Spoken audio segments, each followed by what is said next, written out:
DJ from More Game Gumbo. I've got my guest here, Dustin from Side Room Games. I want to talk about one of the games you played recently that I got to play and see if our thoughts match up on it. Tell me about your first play of, you said you played Dice Forge recently? Yeah.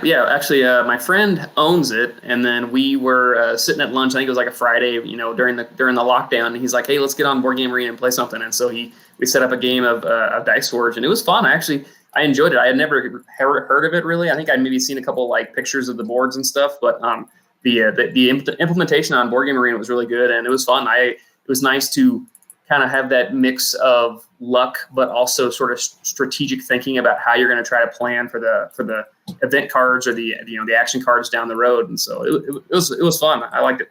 It came on my radar back in 2017 where I was at Dice Con. I was teaching viticulture, and my son Jack was not in the game, but someone invited him to play Dice Forge. And I kind of peripherally heard about it, sort of like you, where I didn't know a lot about it. I knew that it was the game that popped the dice faces. That's all I knew about it. I don't know what kind of game it was.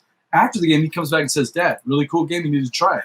Never thought about it again. Some of the guys in the Gumbo crew do play it, but Sagan brought a copy to our game night a couple of months ago, and I finally got to play it. And I tell you, it's an engine building game, basically, right?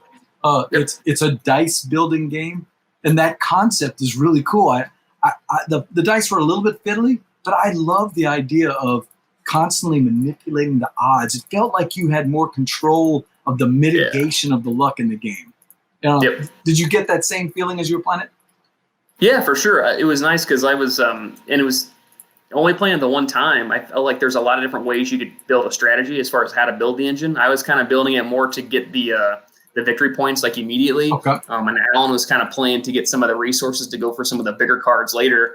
So it was just really neat, a cool mechanic of how to manipulate and change the dice as the game flows, and getting actual hands on a physical copy pretty cool to have the tactile feel of switching those dice. How is the implementation on Board Game Arena? Steve and I play a lot of Board Game Arena games. In fact, we're playing Keyflower right now. Okay. Yeah. How is the implementation of the dice? You're missing out on the flicking of the dice faces, of course. What do you get instead?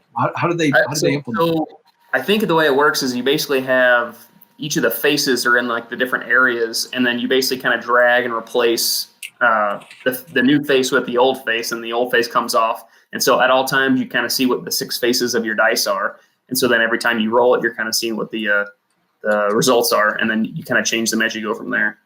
Okay, so you're still seeing, I don't want to say the odds, but it is sort of the odds. What's coming in and what's coming out. You're still seeing it as it actually might be easier to do the math in your head if you're looking at all 6 faces at the same time.